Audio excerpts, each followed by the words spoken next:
Doug Upstone here for Vegas Pro Insiders Daily, and today is Saturday, which means a big day of college football is at hand, and it could be a wild ride based on the results from Friday with two top 10 teams going down. I mean, losing outright. Wow, that was a huge surprise.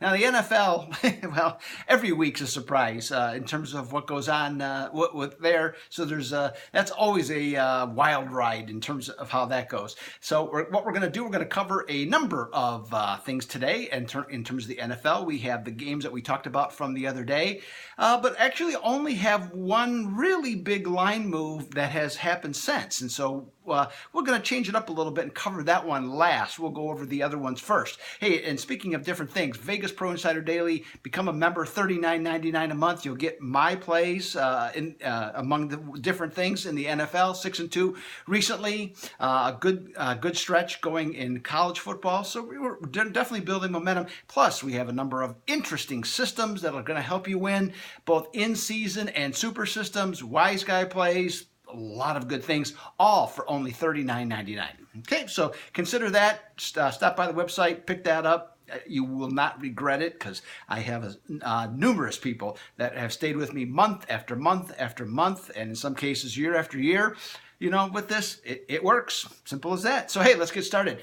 Cleveland and Houston playing. Now, that total went up the other day from 44 to 47, has not budged one iota in terms of anything, so it's still sticking right at 47. And but I don't really have a strong feeling on this game, but I communicate with a lot of different wise guys throughout the course of the week. They're all on the under. Okay, the ones I've spoke to. So you know what? I'm going to back up what they're saying, and I'll go along with that. Even though 84% of the public is on the over. Okay, so keep that one in mind. Miami is at Atlanta, and the number continues to rise on the Falcons. Went from 10 to 12, now it's up to 13.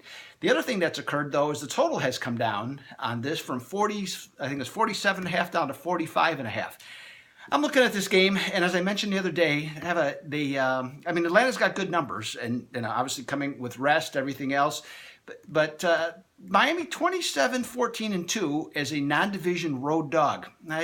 I've made a lot of money on that one, so I'm going to ride that, especially at plus 13. I think they can keep it around 10 in spite of how poor their offense has been. And the other thing, too, I think their offense actually will get a little bit done, so I'm going to call for a final score of 30-20 on this one, so that would place me in the over as well. So put me down for the Dolphins and the over. Next up, Detroit and New Orleans. Now this total went, the Saints went from -3 to up to 4.5. Now there's been a little bit of a buyback to 4. I look at this game and I just see Matthew Stafford last week pretty beat up. Okay, he limping around and stuff.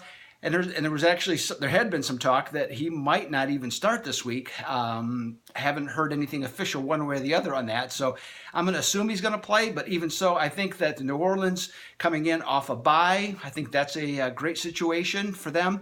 The other thing is teams that are coming back, played in London and had a bye week. In their next game, they're 8-0-1 against a spread. So that's the situation that the Saints are in. So my feeling is it's going to be like this.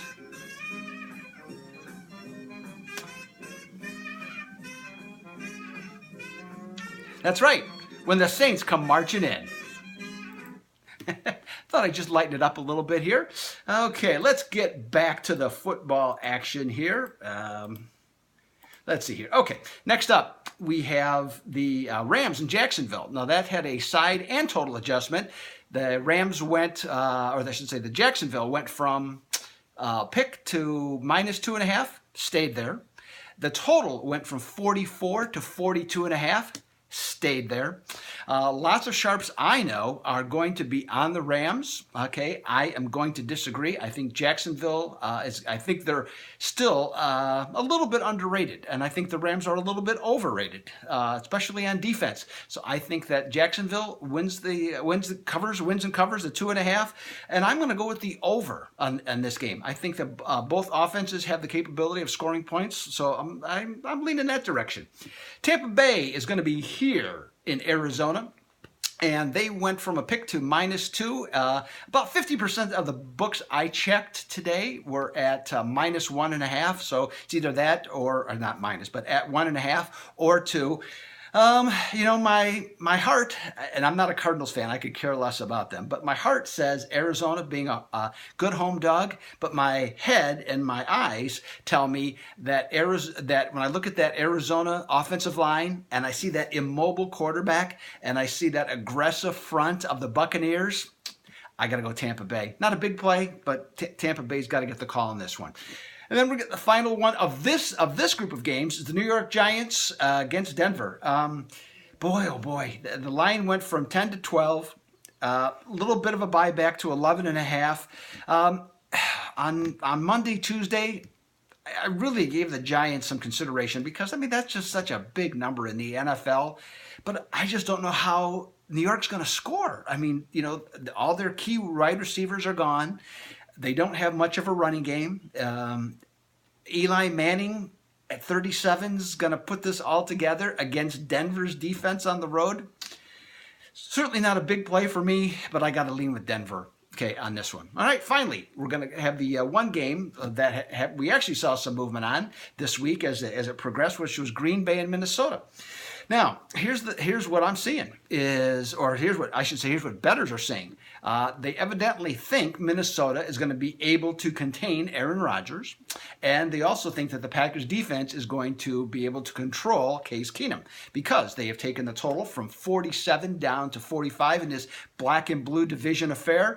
You know what? I think you got two choices here on this one. The Packers are 8-1 over after scoring 30 or more points in their last game, and the Vikings are 15-5 over at home after a win by 3 points or less. Here's what I think. I think we're going to have a slight lean with the over on this one. So, hey, Doug Upstone, this is everything I got for the NFL. Let's hope that we can have another hugely profitable day, hopefully with these free picks. And then also, as for all the VPID members, which I think you should strongly consider becoming. So this is Doug Upstone for today. I'm going to go watch some college football. I am out.